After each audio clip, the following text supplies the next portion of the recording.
This is Wildlife Rehabilitation from Rescue to Release, a podcast dedicated to licensed wildlife rehabilitators and the veterinarians who support them. I'm your host, Gail Buell. Welcome back. I'm glad you've joined us for Season 2. We're having fascinating new conversations that continue to cover wildlife rehabilitation from different angles. If you're new to this podcast, here's a quick look back at some of the highlights from Season 1. I realized that the world's a very interconnected place, and you can't separate human health from wildlife health, from environmental health. Everything's so connected. That was Dr. Victoria Hall, Executive Director of the Raptor Center here at the University of Minnesota. We were preparing for an outbreak of avian bird flu. She joined me for a special last-minute discussion about this virus and its effect on wild birds. The Raptor Center at the University of Minnesota was preparing and bracing for local raptors to be impacted as northern migration of waterfowl commenced.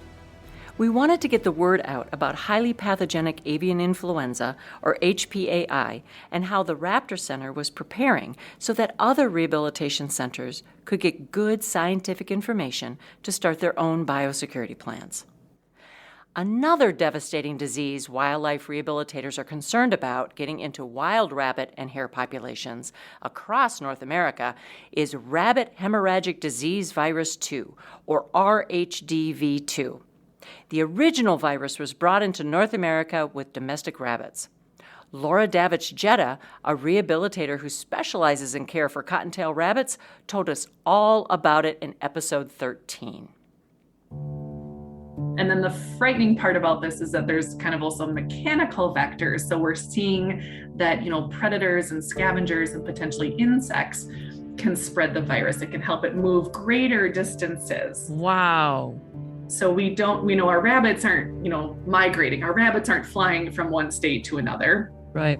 But birds do. Wildlife rehabilitation is rewarding, but it's also exhausting work, both physically and emotionally. Long hours, host of diseases to protect wildlife in our care from, feelings of being inadequate and that you cannot help enough can be overwhelming. Stephanie McMahon and Renee Schott joined me in episodes 17 and 18 to address the health and well-being of wildlife caretakers and veterinarians. So we're the only helping field, animal caregivers in general are the only helping field in which we are tasked with ending the life of the thing that we are caring for. Talk about a huge moral injury, right?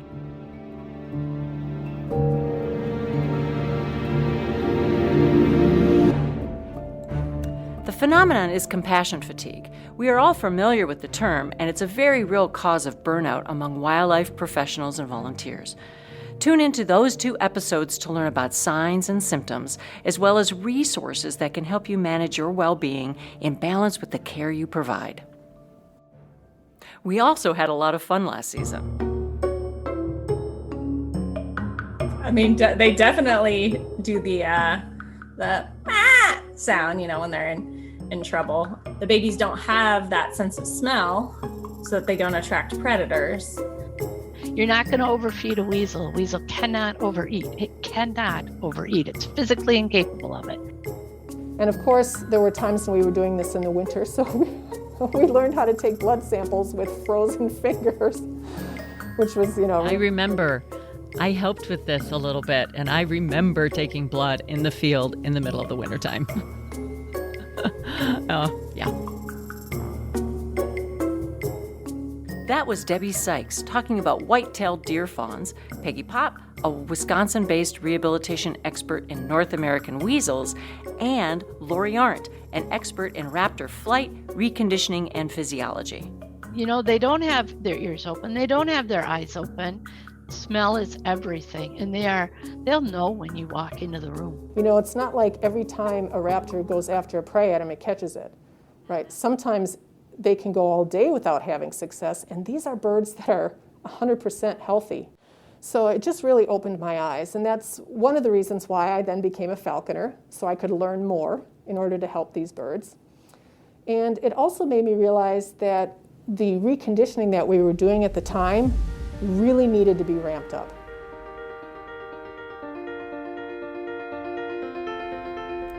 And no matter how much I think I know about each topic, I still learn a lot in each conversation. I hope you do too. Again, I'm your host, Gail Buell. Techniques we discuss here are meant for licensed wildlife professionals. If you aren't licensed and trained for wildlife rehabilitation, do not attempt to capture, hold, or rehabilitate any wild animal. If you find an injured wild animal, a wildlife professional can recommend next steps. We will tackle topics about rescue, care, management, reconditioning, and releasing wildlife found in North America. This is a deep dive into each subject. We hope to give rehabilitators information they can use because they're already going to great lengths to rescue and nurse animals back to health. There are 3 possible outcomes in wildlife rehabilitation: release, euthanasia, and placement. An injured or orphaned wild animal's journey to restored health and independence in their natural habitat is delicate and complex. We draw techniques and expertise from many disciplines. Many animals brought into rehabilitation cannot be saved. The last gift we can give them is humane euthanasia. We'll talk more about when this is necessary. Sometimes animals are deemed non-releasable and evaluated to be suitable for a life in captivity. When that happens, we shift to a long-term approach to managing their care, training, and housing. Some such animals serve as ambassador animals, a term for animals that rehabilitators use to educate the public.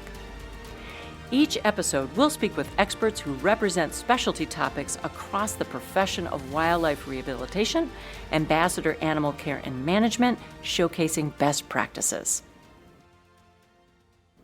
This year highlighted the importance of biosafety and biosecurity for both animals and people. Highly pathogenic avian influenza and rabbit hemorrhagic disease virus 2 cases are still with us in North America. So I thought we'd kick off Season 2 by further exploring biosecurity, what we mean by that, how it affects our work as rehabilitators, and how to ensure human and animal safety as we help navigate animals in our care toward best outcomes. Today, I'm joined by Leslie Kollmann from the Minnesota Department of Health's Zoonotic Disease Unit. Leslie has been a certified veterinary technician since 2002. Prior to working at the Minnesota Department of Health, Leslie was infection control and safety technician at the University of Minnesota Veterinary Medical Center. She has experience in all areas of veterinary-related infection control and occupational health. Her wide-ranging experiences include working on a veterinary occupational health and infection control assessment pilot program, as well as a pilot program for wildlife rehabilitators, sanctuaries, and zoos called the Wildlife Occupational Health and Infection Control Assessment, or fondly referred to as WOHICA. Leslie has co-authored 2 book chapters on infection control and zoonotic diseases and has been a co-author on various other articles. Leslie, welcome to the podcast. I am so excited you are here. Believe it or not, after getting to know you a little bit, I am a lot more excited about infection control. That sounds weird, but so happy you're here. Thank you for having me. I'm very excited to talk about the subject. I know there's quite a few people that don't get excited about infection control, but this is definitely a passion of mine. Excellent. Well, again, welcome. And for all the listeners, one of the things that I think they find fascinating, I certainly find fascinating, is what I call your origin story. How did you get to this point working for the Minnesota Department of Health? Yeah, it's definitely been a journey. So I am a certified veterinary technician. I graduated from a program in 2002, and then I started actually in emergency medicine. So I only did that for a couple of years and then moved on to the University of Minnesota Veterinary Medical Center, where I was there for about 11 years. I did 4 years in cardiology, and then started working with the infection control and safety program as their technician there. And then in 2016, I got a job offer from the Minnesota Department of Health to continue working more with the public health side of things with infection control. And now I do some consulting with veterinary clinics and a lot of different other fun facilities across the state. Oh my gosh. So was there one thing, because you went to the infection control kind of unit or department with the Veterinary Medical Center, was there something, did you learn to love it during that time, or was it something before that that said, ooh, this is really interesting, I want more of this? Yeah, I always had a special love for microbiology And so learning more about, pathogens and how they are transmitted from people and how they're in the, in the environment has always really been an interest of mine. I actually have a bachelor's degree in biomedical sciences from the University of Wisconsin-La Crosse as well. So my love for that type of science started out pretty early. Ah, yeah. So this is kind of that melding of all of that stuff. Yeah, my love for animals and kind of the diseases and pathogens and that type of geeky stuff is pretty cool. So, and is there? I'm just going to keep going down this path for a little bit longer, because I know your position now is really trying to infection control and that kind of thing, keeping animals and people safe.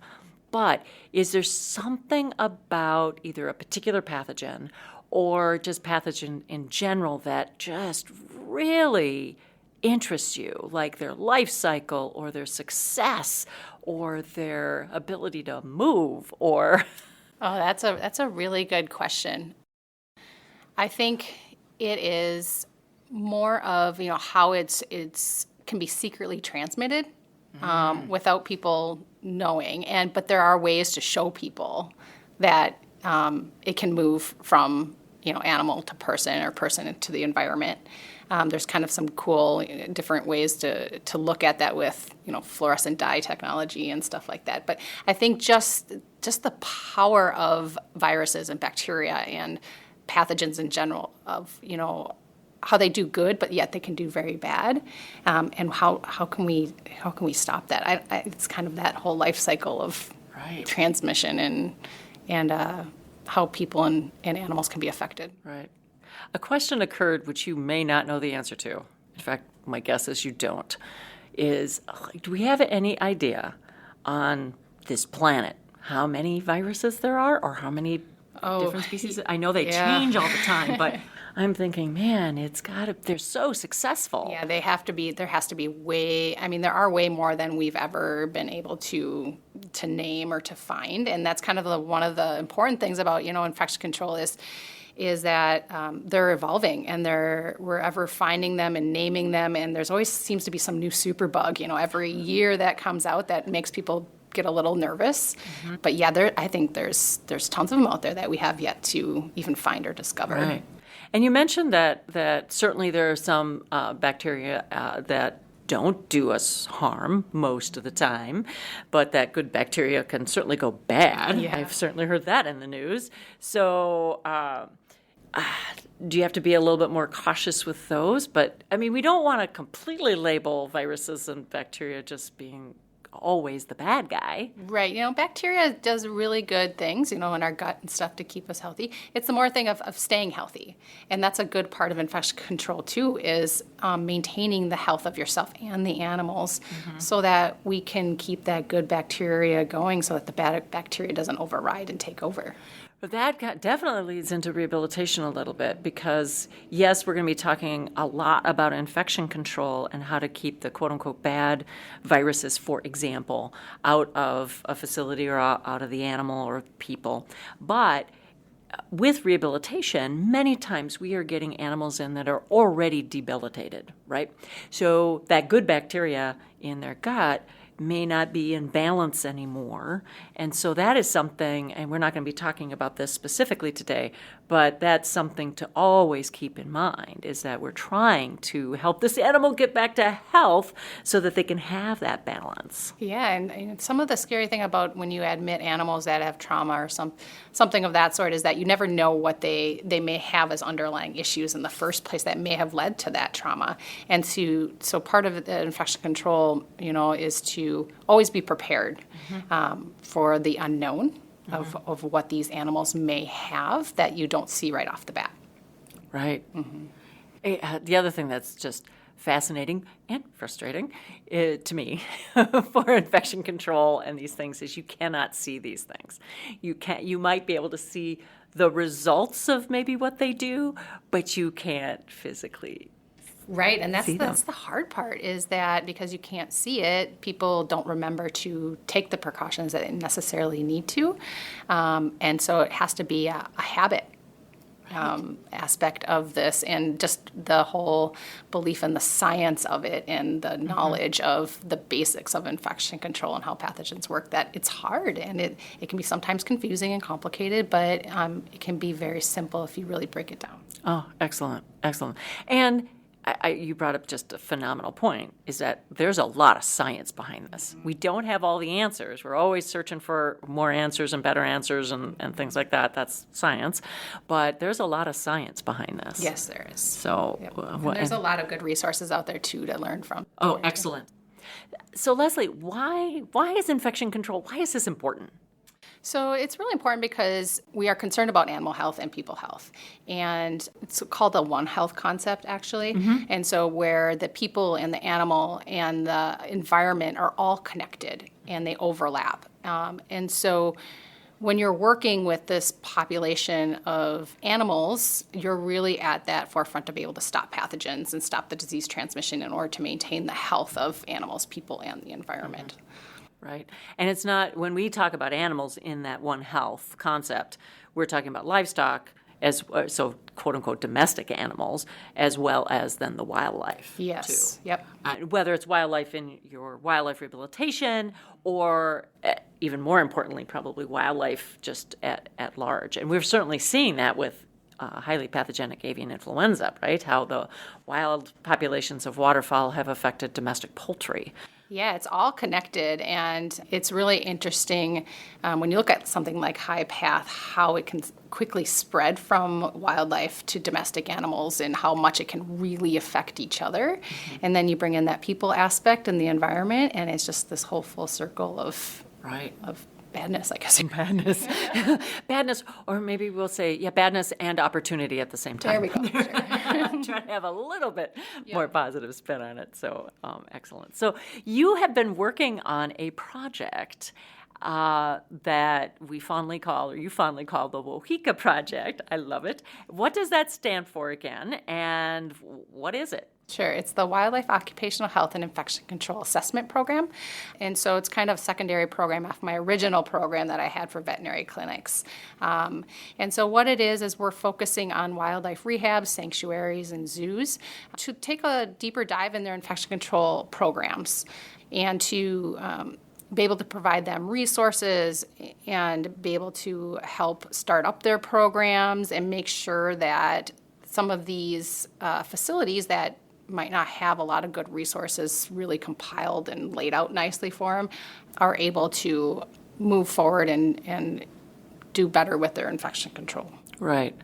And that's how you and I got to know each other just a little bit, too. You were working here and helping the Raptor Center get ready for highly pathogenic avian influenza, and we got to know each other a little bit there. And then I worked with you at a couple different facilities here in Minnesota, and then I invited you also to my facility, my one-room facility at my house, and we'll kind of talk about that a little bit as we go along. But I think that was... It was an amazing, I thought I knew a fair amount for a wildlife rehabilitator. I've attended a lot of conferences with a lot of talks about biosecurity and things like that. I thought, I didn't know anything. And it was okay that I didn't know anything. I know a lot more now, and I kind of have a good direction on what to go. So I can't wait to have you back to the house to see my improvements, and hopefully I'm still on that. And it's always a continuum, right? It's always trying to move forward to get just better and better. And yeah, I mean, it can be it's really hard too when you're in your facility for so long and you're kind of just encompassed and surrounded by everything you've created, to have that outside person step in and just take a look at some of the differences is really kind of eye-opening. To have that outside opinion, which is, something I help out with these facilities as I go in and do an initial assessment to take a look at what they have and kind of the flow of stuff, which when you're in it and you're doing the things you need to do when you're working with the animals, you don't see necessarily all the different things that you might be missing. Yeah, I think you hit it right on the head. It was eye-opening to me because I've been in this business a long time. And also, just for our listeners, I just want to tell them how wonderfully non-judgmental you are and how easy it was to work with you as far as going through, and I was trying to be, and I think I was pretty open about, tell me, I need to know. And so the tools that you've already given me, and we haven't even finished the process yet, has helped me a lot. And I think as rehabilitators, many times we're always striving for best practices, but we also have to make sure that we keep ourselves open to saying we can still do things better. And to have somebody come in and take a look, I think was wonderful for me. So, okay, we went to a couple wildlife facilities, my facility as well, and so we kind of now starting to get started on, infection control and things like that. But for everybody listening, I had the benefit of having you come directly to me, but for everybody listening, where do you start?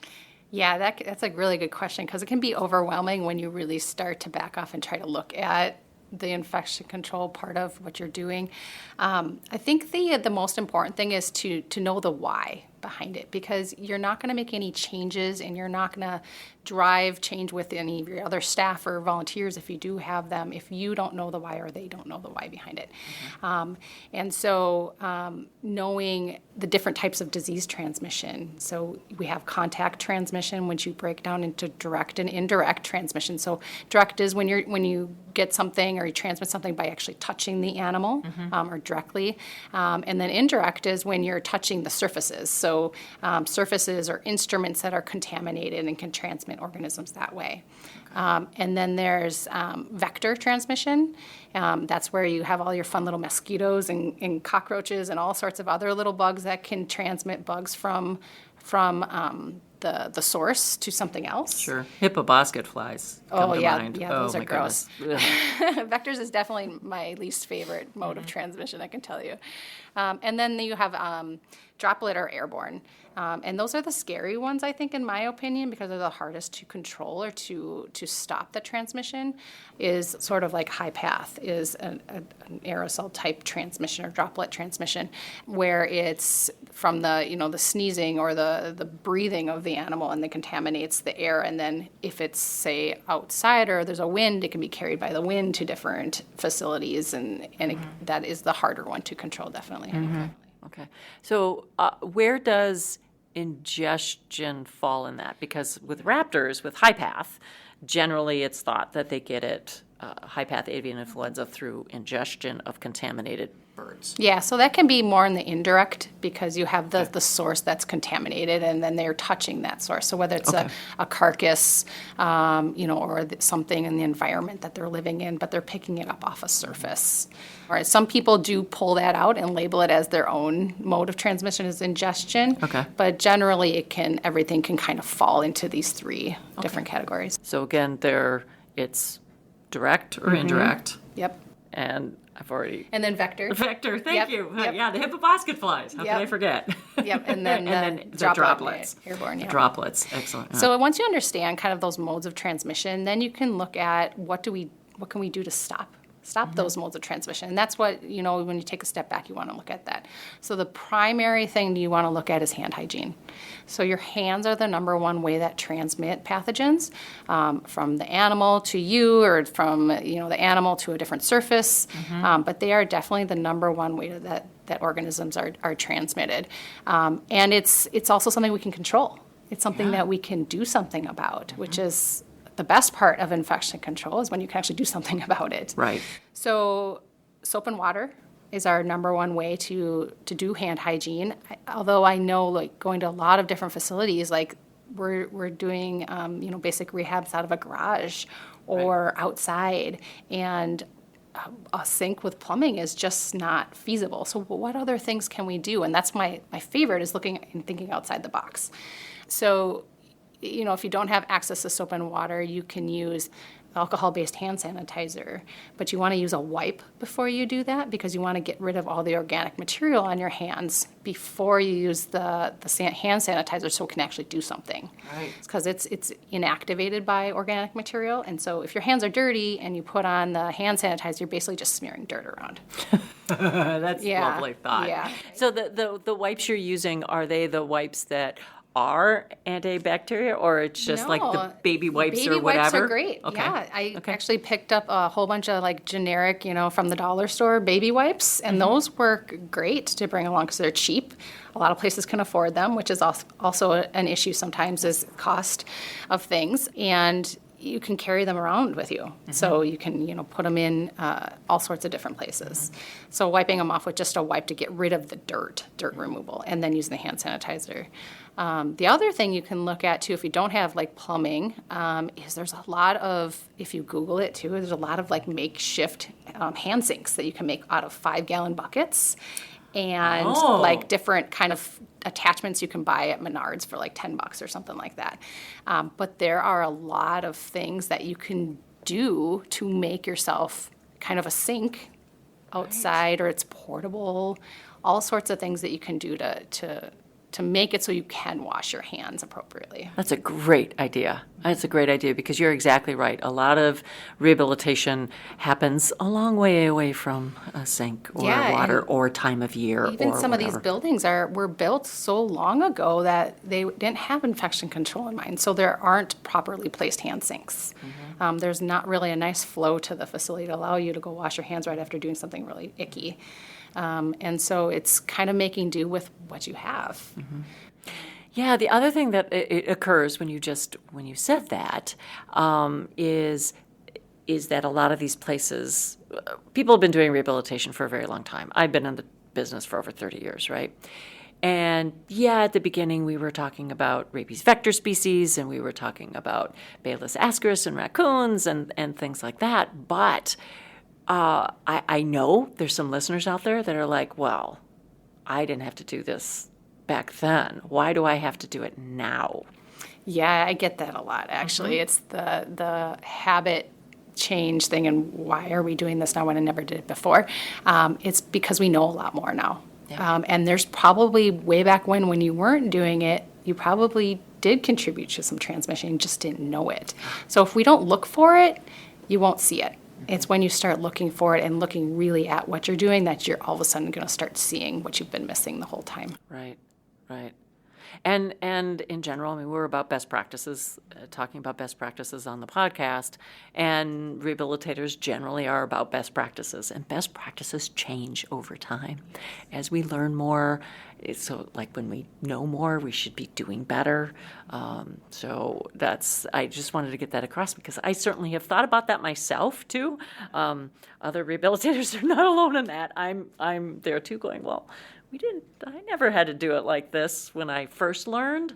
And you always go back to what you know. So that's why I think sometimes those habit changes can be difficult. Yeah, and change is hard too. Change is hard. And trying to encompass some of these basic practices can be very, very challenging. Right.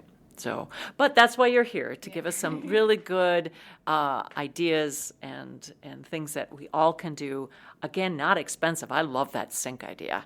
I'm going to be looking that up. Yeah, Pinterest has been my best friend with some of these thinking outside the box things because it's just one of those sites where people just throw ideas out there all the time. And so I love Pinterest. I'm going to have to start paying more attention to Pinterest.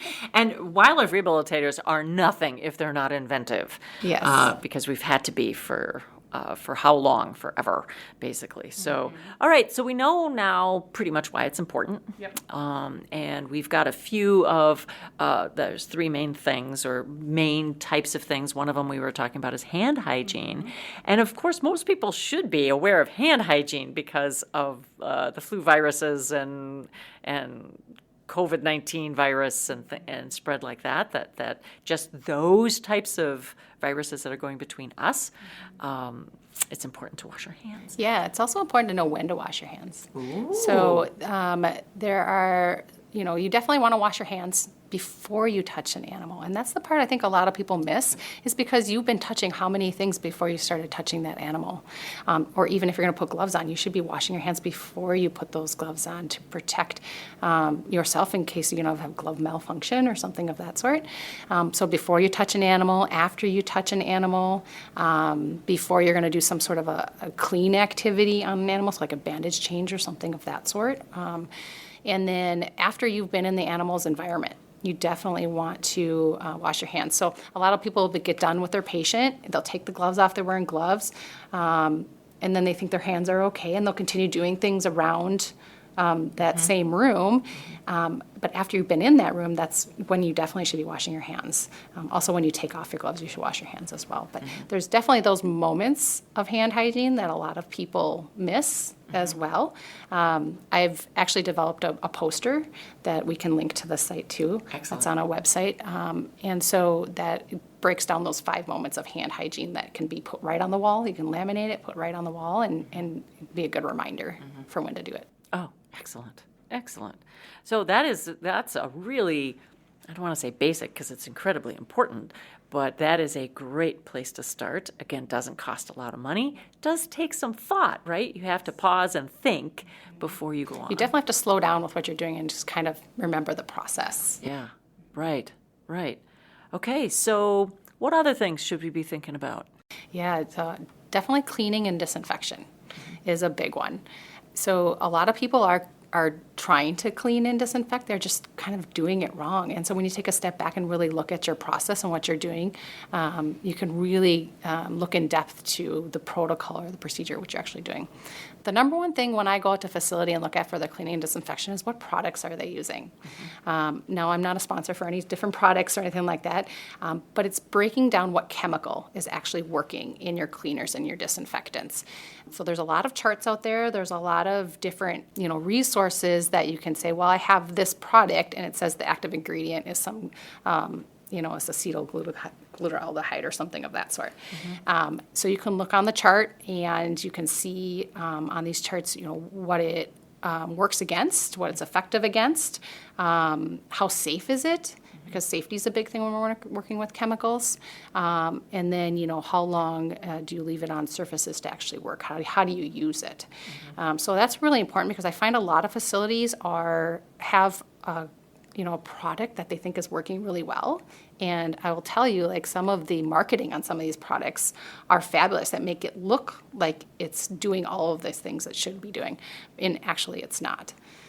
Yeah, which is really, it's heartbreaking for some of these facilities because they think they're doing such a good job with a nice product, and it's not. And so it can be a little eye-opening with that. You definitely want a product for cleaning and one for disinfectant. Now, there's a lot out there that do both. And that's kind of your optimal product, is a product that you can use for cleaning and disinfection, that has a lower contact time, and that's safe around your animals, right? Because we have to worry about your animals being in the environment. A lot of patients can lick cages and stuff, so we want to worry about not having a product that's on your cages or your equipment that they could ingest and could cause more harm than what you're trying to do. Right. And that's safe for the people because we want to make sure that we're protecting, us as well. Right. Man, that's a really high bar for what we have to figure out, but also for some of these products. And it is unfortunate that it is buyer beware a lot of times, as far as, the advertising might not be exactly, just heavy sigh. Yeah, Just I know. heavy sigh. You think you're doing such a good job, and then, you really look into it further, and it can be, like I said, heartbreaking. So. Right. So with some of these products that are the cleaning and disinfecting, generally speaking, do a lot of these products kill multiple different types of bacteria and viruses? I mean, you have to be a label reader. Correct. You really have to look to see what it's effective against. Most higher level cleaners, like accelerated hydrogen peroxide products, are labeled against a lot of different variety of things. So if you pick a good one, it'll kill just about everything except for spores. Spores that are really, really hard to kill, and the only way to really kill spores is by autoclave or high-level sterilization, which a lot of rehabilitators don't have access to. Right. So that can be a little frustrating as well. But yeah, definitely reading the label, doing some research on a product before you use it is the way to go. Right, right. And I was thinking when you were talking about the high level of sterilization on some of these spores and things like that, this is not a spore, these are eggs, but like Balis ascaris is, you can kill the larva and the adults. Yeah, that's easy, but killing the eggs is almost impossible. So that's why, especially if you're new to wildlife rehabilitation and you work with people who work with raccoons, that you have to have the crates, the outdoor caging, and everything needs to stay with raccoons only.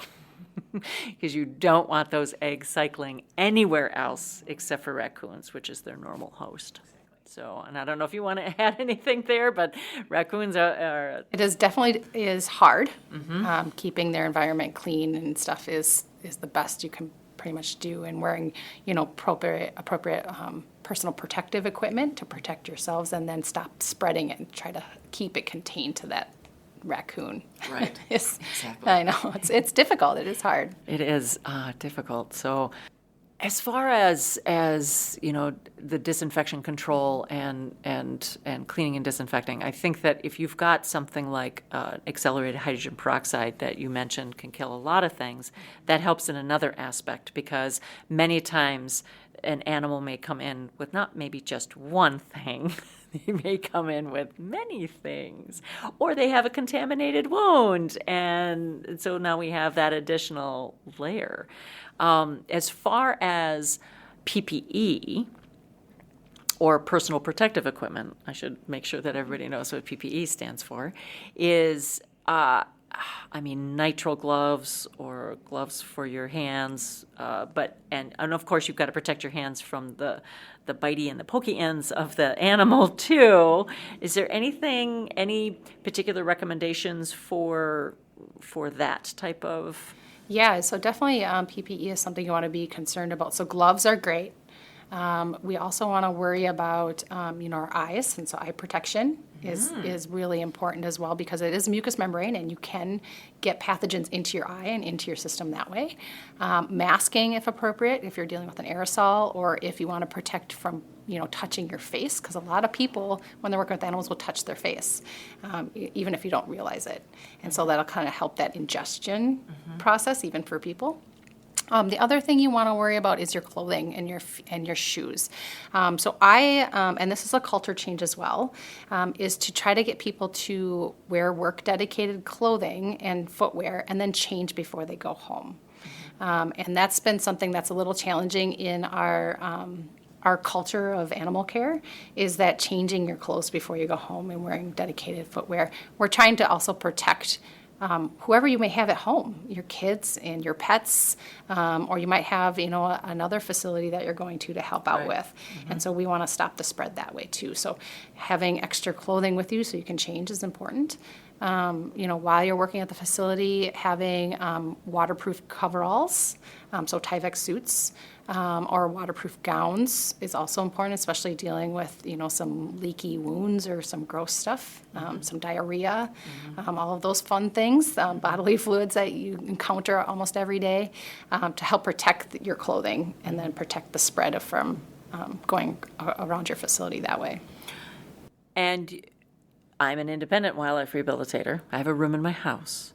So particular recommendations there. I have now, after you've been there, I have dedicated shoes that even when the room is empty and I need to go in there to get something, I'm very proud of myself. I have been very good about taking off my shoes and changing shoes, which is great. So that's a good habit that I've really gotten into and really been conscious of. But what about, I have a couple lab coats. I also have a coverall situation.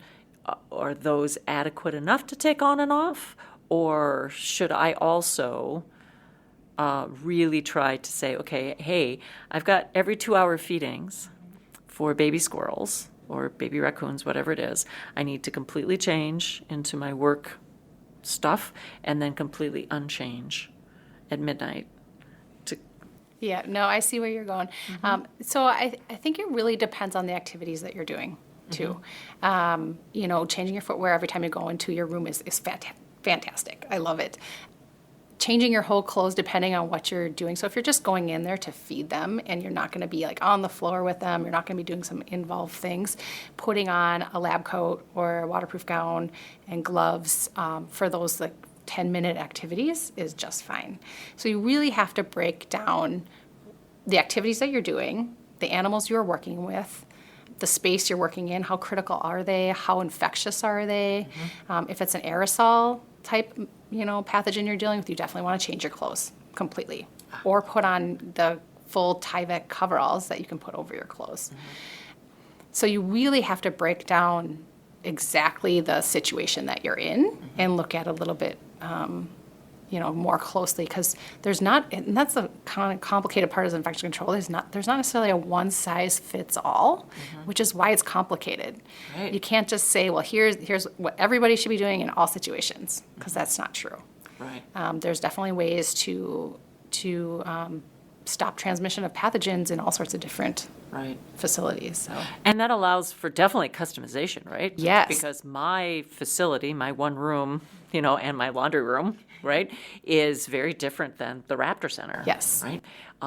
Or other centers or anything in between. My facility's in a barn, or my facility's in my house, or that kind of thing. So I think that also lends itself to opportunity. But it does take work on our end. It does. To really kind of just think through this and try to see and talk to other people, experts such as yourself, to kind of help kind of go through it and say, is this going to be workable? And then, of course, you have to be open to changing it, because I definitely know, I've been watching with the HPAI outbreak here at the Raptor Center, how their biosecurity plan has changed depending on what time of year and what kind of virus load we were seeing, those kinds of things. So it's changed over time. And it's a little bit looser right now because we are in the middle of the wintertime, but probably come spring it's going to tighten way down again. Yeah, there's definitely the shifts in seasons. Being in Minnesota, it's definitely helpful that things freeze in the winter, which is why I love Minnesota. And so that kind of gives us an opportunity to not have to worry about as many things that's, in other areas of the country where things stay warm all the time. Right. Which is what pathogens love. They love that warm, damp heat to be able to reproduce. So definitely being in Minnesota helps out a little bit with that. But yeah, the customization is great. And that's why knowing the why behind it is super important, and how pathogens are transmitted. Because if you know the how behind it, then you can take a step back and look at, well, this is what happens, and so this is what I can do to fix it. So I'm stepping back just a little bit, thinking about when I first started and how, we didn't know as much as we don't know now, best practices and things like that. Are, in general, more pathogens out there? Less pathogens? Do we just know more about what might be out there? Yeah, I think it's just that knowing that there are things out there, and there's probably things out there that we haven't explored yet.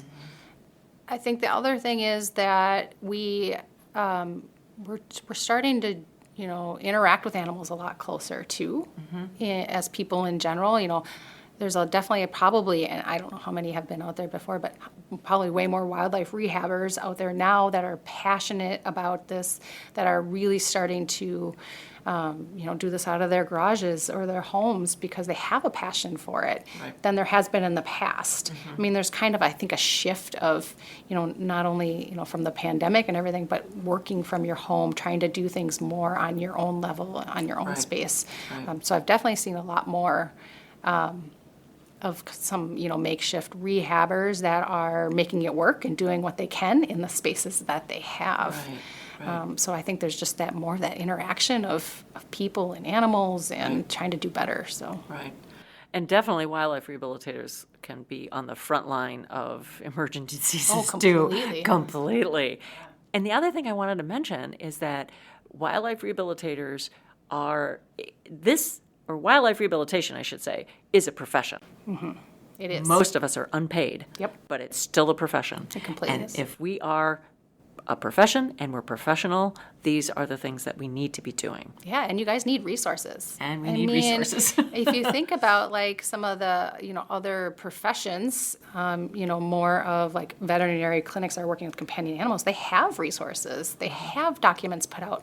But what I'm finding is that, for wildlife rehabbers, I think it's evolving pretty quickly, is that there's just nothing out there for you guys. And that's kind of one of my goals, is to get some stuff ready for you, so that you have guidelines to look at, and so you don't have to reproduce the wheel here, like that we can use things that one has worked at one facility and can use it at a different facility. Right, or be tweaked to work, to be customized so for we have another templates facility. for things, so you can just take it in and put your stuff in there and what works for you, so that way it doesn't have to be challenging to the point where you're wanting to, not do it at all.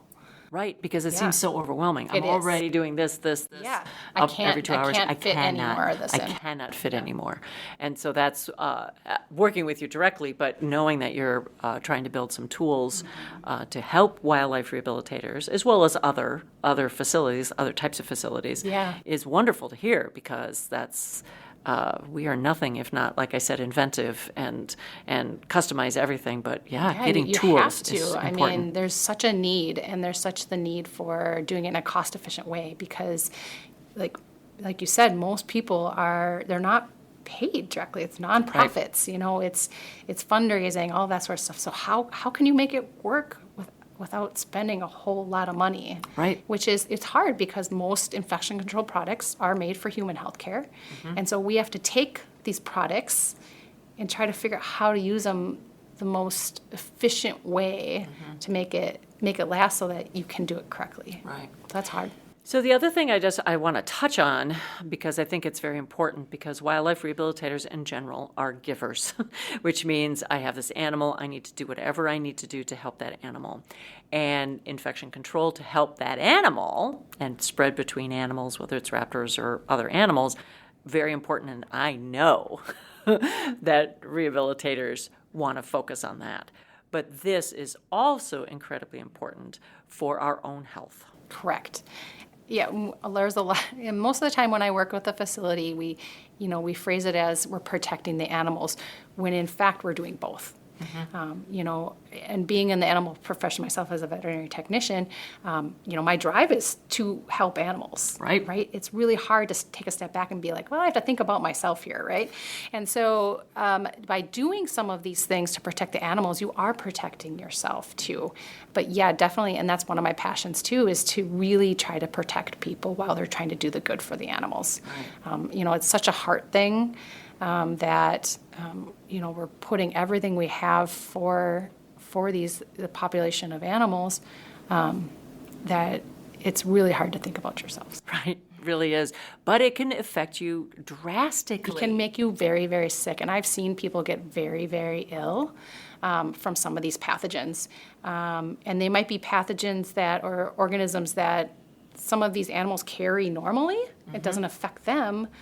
But then when we pick them up, and we can get really, really ill. And I've seen people in the hospital for basic things. Right. This is also a plug, I'm just going to put it out there, is that you should be talking to your personal physician about what you do in wildlife rehabilitation. They need to know, because if you come in presenting with, something that might look like bronchitis, but in actuality is something else, they need to know that, because they're not going to automatically look for those other types of pathogens, and they may just say, well, this is just a common case of the flu or whatever. Yeah, that's a really good point. I worked with some facilities in trying to set up an occupational health clinician for them because of the specific subset of animals, like zoos. Right. Because you go to your regular doctor, and if you don't tell them, or if you got bit by something that is not normally something somebody would get bit by, like how do they handle that? So this, I believe it's the CDC actually on their website has little cards you can print out and put in your wallet that say that you are a wildlife rehabber and that they need to think about things that you might have contact with some wildlife. And so the CDC actually has some of these cards, and we can probably link it we'll as link well. Yeah. But those are really helpful to have just in case, you become where to the point where you can't speak or something of that sort. Right. So that, and then, protecting yourself with immunizations as well. So, rabies, if you're going to be working with those type of species, or, almost anything wildlife too, other than raptors, you definitely want to be worried about protecting yourself against rabies, because that is a fatal disease. It really is. And that's It nothing really you can come is. back Yes. from. And then, tetanus is also a really important one, because that can make you very ill. And then we think about other things such as, the COVID and the flu vaccines, are something that you can not only protect the animals with, because we are seeing cross-species transmission with COVID, but the flu, if you're working with other coworkers, we want to protect not only the animals you're working with, but the community of people that you're working with. So if you have volunteers, anything like that, getting some of those is going to protect everybody. Right. Yeah, I think I'm glad you brought up vaccinations, and with like the rabies vaccination, if you anybody out there listening is vaccinated for rabies, make sure you get your titer checked on a regular basis. Well, actually, the guidelines and have they changed. Yeah, That's so they right. recently changed. So you can look at the CDC website too. So depending on the type of animal and the work that you're doing, will depend on if you need a one-time titer actually going forward, or if you need to get a booster on top of the 2 for the pre-exposure vaccinations. So definitely look at the new guidelines that have come out, because some of those things have changed. So. Oh, I'm glad we talked about that, because you mentioned that to me before, and I had forgotten about that. Yep, it just depends on the type of animals and the work that you're doing, that what the different guidelines are too. Right. So it actually makes it easier for you to be in compliance. But then if you do get, bitten or exposed in somehow, you definitely need to be contacting and reaching out to your health department. Right. So like here in Minnesota, we have, and I'm part of this group too, our zoonotic diseases unit, which handles all the rabies calls. And so if anybody ever has any questions, you call your own state health department. But we can advise what to do going forward. Excellent. Yeah, I know here in Minnesota and my specialty is bats, so I know a lot about this, and working with the health department and the diagnostic lab and things like that to not only inform finders, people who have found the bat that may have been exposed, and or if I have a bat that comes to me that I believe might need to be euthanized because I believe it's rabid. And it is about protecting us. Not only the finders, the general public needs to be protected, but also us as rehabilitators. Because if we get taken out by rabies, I, number one, do not want to get taken out by rabies. I think it would be absolutely horrific. But then I can't help any other animals. Correct. Then you're done. I'm done. I'm done. And even if I just get, maybe we're not talking about rabies, but another pathogen, and I get really, really sick, I may be out for good, maybe not deceased, but out where I cannot work with wildlife anymore, or at least for a certain amount of time. That takes me out of the equation for doing what I want to do. You can't do good if you're not keeping yourself healthy. You can't help others if you're not protecting yourself. So yeah. Exactly. So I know that there is like, and we can maybe just touch on this, but like a hierarchy of controls. I think that's what it's called. I might be wrong. Is that right? Yep. There are hierarchy of controls. Okay, so Yep. like elimination, triangle, or yeah. that's the triangle, where the lowest part of the triangle, of course, is PPE. Yep, it's the easiest thing that you can do to stop whatever you're trying to do, but it's also not the perfect way to solve the problem. Sure. So at the height of the triangle, so at the top of the triangle are things like totally ripping down your building and building a new building to make it infection control friendly, right? So that's not feasible. It's not going to happen. And so then it just kind of works down the tiers of like different, different levels of what you can do to stop the situation. But like I said, the bottom of the triangle is like the easiest thing to do, but it's not 100% perfect. Right. There's a lot of human error in that. Right. There is. To talk about PPE again, I really want to talk about this activity that I got to participate in here at the Raptor Center, and I've used effectively with other trainings we've done with wildlife rehabilitators. I think you know what I'm talking about. Is there a donning and doffing training? There's donning and doffing the training. hand hygiene. But the hand yes. hygiene.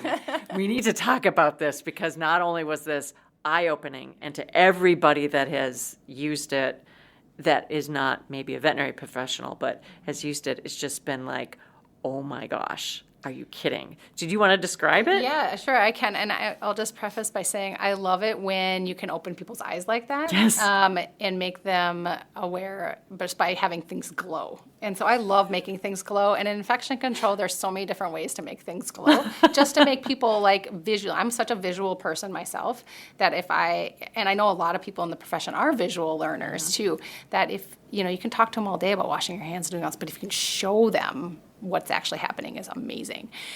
So this is a product, and there's a couple different kinds of products out there to do it, but the one I have is Glow Germ. And so where you put lotion on your hands and you rub it in and you don't see it anymore, and then you have somebody go wash their hands as if they would normally wash their hands. Now it can be a little touchy, but you try to preface that, but go wash your hands normal. And then you come back and you put their hands under a UV light, and you can see all the places that they missed. Oh, yeah. It's eye-opening, and it does gross some people out because they have that final realization of like, oh, wow, I really don't wash my hands well at all. And I'm going to tell you, when I do this training, about 90% of the people don't wash their hands well. Right. So it's crazy cool. It's slightly gross, but it's also good that, everybody can learn from this. And I'm going to tell you the points people miss the most are your thumbs. So everybody forgets to wash their thumbs. Their fingernails are really hard too because there's a lot of crevices there.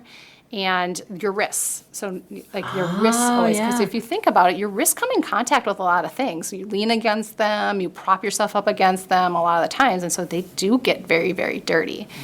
Especially if you're wearing watches or rings and stuff like that. That can also harbor pathogens, and people don't scrub those as well as they should. And then the Minnesota dry, right? So in the winter is a huge problem. I know my hands get really, really dry in the winter because I wash my hands quite a bit. So then you have to combat that with lotion. So the drier your hands are, the more cracks and crevices you have in them. Those are places that pathogens can hide out. And so just kind of seeing that under the glow lotion is cool. Right. When I've done this exercise with rehabilitators, the other thing that we had them do, and you mentioned to do this with the activity, is to, have them rub it in like it's lotion and then just kind of start talking about different things and get them just relaxing again, and then try to either have them go as a group to go wash their hands or one at a time, but like you said, just wash your hands as normal.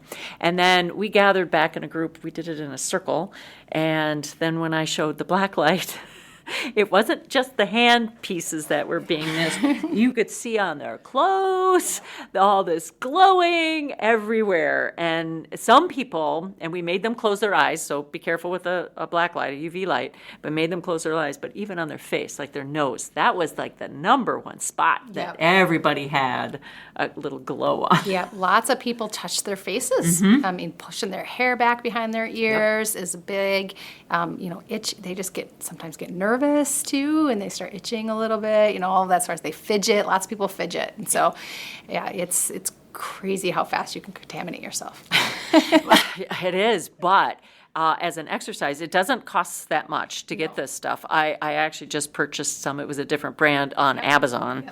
So there's a lot of different brands, but it would be, especially if you have a facility, if you have volunteers, I think this is a wonderful exercise. I think it's a great training, and I actually recommend it every year too, doing it as an annual training with the products, whatever you buy. But it is super cost efficient, which is what I love about it. Yes, it wasn't expensive at all. No, it's not. And it's easy to get. You can just order it, off of wherever you want to order it. So. Right. So pretty straightforward. You did mention donning and doffing. I thought just briefly we could talk about that, about what it is and how you do it is important. Yeah, so donning is putting on PPE or personal protective equipment, and doffing is taking it off. And it's a lot more complicated than you think it is, because I've actually done quite a few trainings with quite a few facilities on how to properly put it on and take it off, because there are specific ways that will prevent contaminating yourself and the environment.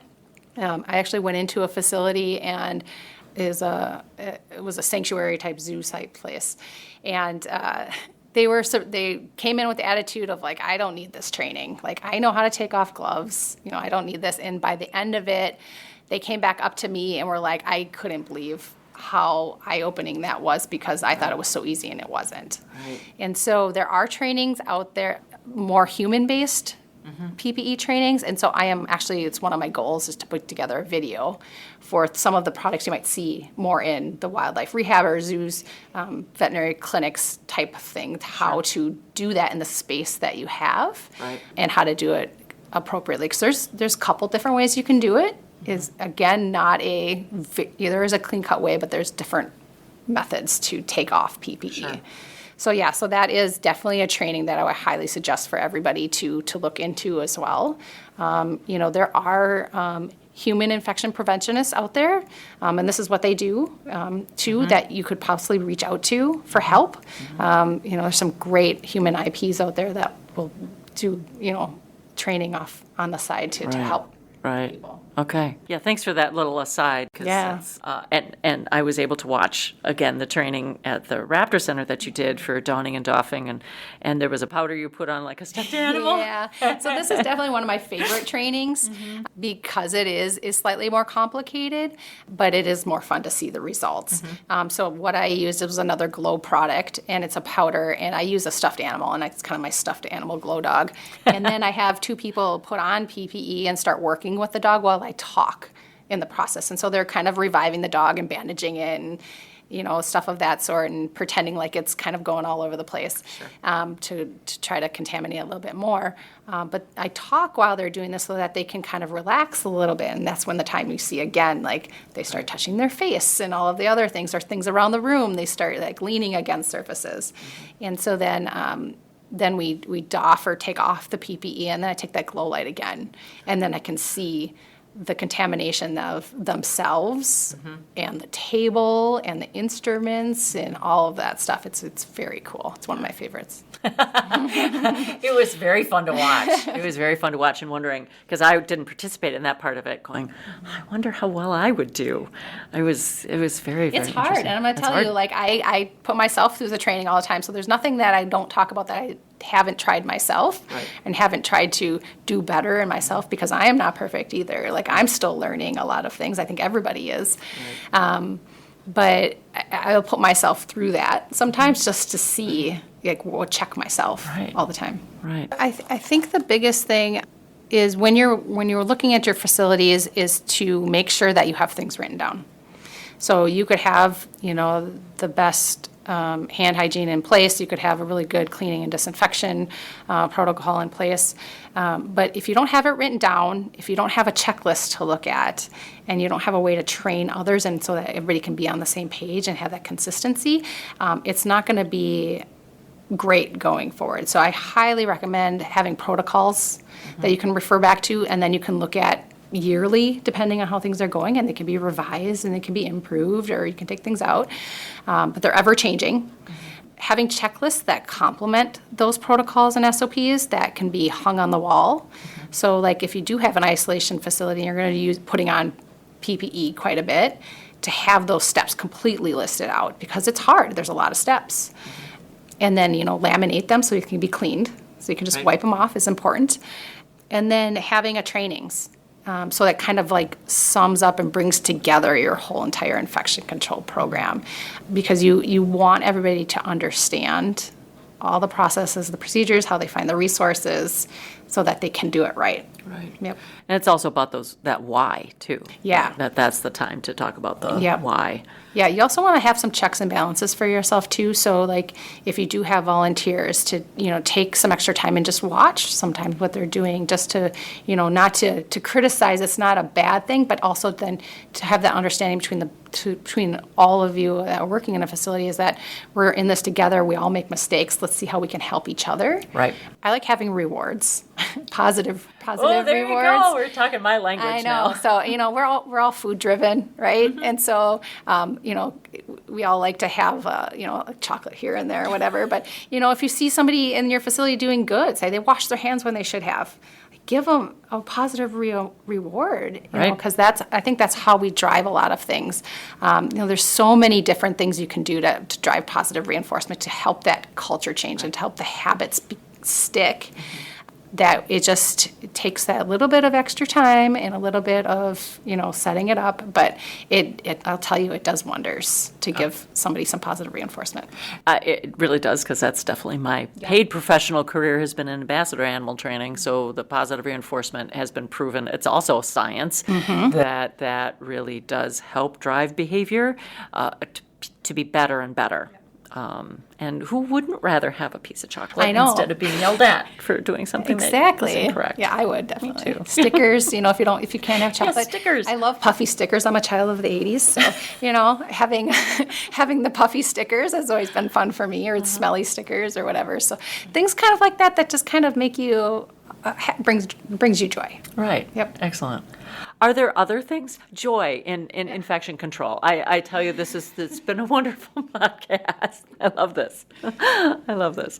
Anything else? I think just reaching out to what resources you can find, because you don't know it all. Like, I don't know it all, so I use a lot of resources still myself. Just know that you're not alone in the struggles of this, because it is hard. But definitely taking some time to look at some of the resources that are out there, and we can link some really good resources that are out there for veterinary clinics and stuff like that are definitely something you can use in wildlife rehab. There's compendiums out there that a lot of really smart people have written that we can use that kind of list out things to help guide you along. So knowing your resources, have them linked right onto your computer so that they're easy to find. Right. Knowing kind of what zoonotic diseases are out there that you have to worry about, some of those things. So just going that extra step to know, like, where do you go to find the answers? Because we don't know it all. Right. I can't remember. I don't remember things very well, so I'm a Post-it note person too. That's why we get along so well. I got Post-it notes everywhere. No, I have to write it down. Otherwise, I don't remember. It doesn't stick. So, yeah, definitely knowing where to go and kind of how to improvise and stuff like that. So, Okay. Yeah. Excellent. Are there a couple main points? Hand hygiene, I think, is probably the number one thing. We fit that pretty hard. Yeah, the cleaning and disinfection as well is just knowing the protocol of how to clean and disinfect too, which I think is something that we didn't talk about either. Oh, we did not. No, Yes. so that could be something that we just chat about here really briefly. Yes. So knowing how to clean and disinfect, because it's not only the product, but also like getting rid of the organic material on the surface. So like the first and primary thing you do when you start to clean and disinfect is wash your hands and put on gloves, because even if the product is super safe, you want to protect yourself from whatever you're cleaning against, because there could be pathogens you could pick up on your hands. Or you might be sensitive to the product. Exactly. Too. Yep, definitely. So putting on your PPE, or there might be other PPE you have to put on. So like if you're using bleach, that is really bad for you, even at a 10% dilution. So putting on goggles so you don't get splashing in your eyes, and so protecting your clothes. And then from there, it's the getting rid of the organic material on the surface of what you're cleaning, so getting rid of the dirt. So this could be when you vacuum, or when you are sweeping, or when you're using like a dry microfiber cloth to get rid of stuff on the surface, or spraying your cleaner down to get rid of that the gunk that's on there.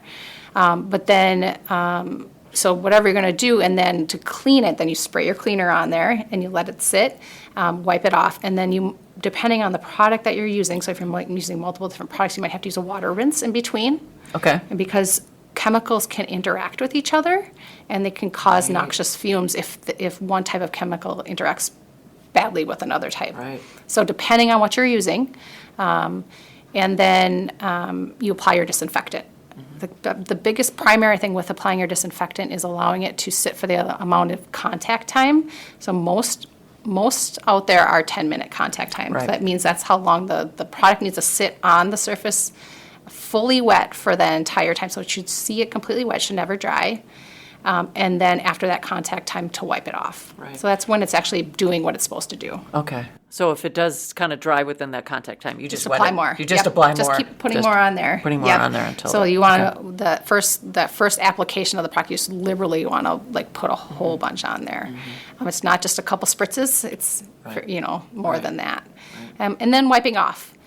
So using some friction to get rid of, and then if it still doesn't look great, repeat. Okay. Yep. Okay. And I think within all of that is follow the directions. It's not just like this looks good. Yeah, No, couple follow the spritzes, directions. we're all good. Right. That's not quite how that works. So that's when those checklists come into play too, and the training as well. And there's also fun glow products, believe it or not, that you can put on surfaces to see if you're cleaning well enough. So I'm going to get the really whole cool. set because I think that is like the funnest thing ever. If any of our listeners find me at a conference, I think we're gonna have a party with the glow stuff. So, okay, so the cleaning and disinfection. Yep. Thank you for bringing that up again. Cleaning your hands, trying to make sure that we're not moving these pathogens via our clothes or shoes or hands or whatever. And I do really like this word, fomite. yes. that we're fomites, and those inanimate objects can be fomites to transmit these pathogens. So I do like that word a lot now that I've learned it. Yeah, It's in that's my a good one. cadre of favorites now. Yeah, I call people fomites all the time. So it's like, well, they are. I mean, they're transmitting we are. pathogens around, and so you're kind of, that's what it is. That's what it is. That's what it is. Yeah, I could talk about infection control all day, so sadly. Not sadly. I'm getting more and more excited about it. So, Leslie, thank you so much for being here. I really appreciate your expertise and your openness and, gosh, your passion about infection control. Who knew?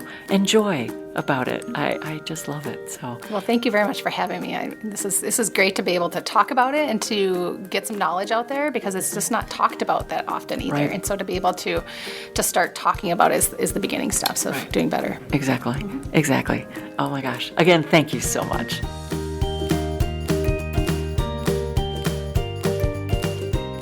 Thanks again for joining us for our first episode of Season 2, Wildlife Rehabilitation from Rescue to Release.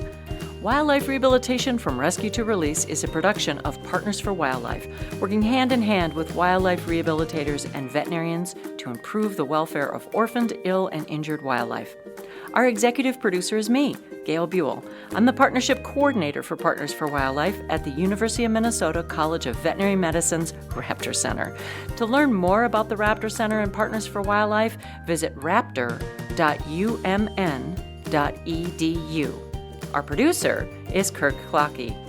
Special thanks to our guests Leslie Kollmann and the Minnesota Department of Health, Partners for Wildlife, and the Raptor Center at the University of Minnesota College of Veterinary Medicine. And that's our show. Hope you'll join us again next time.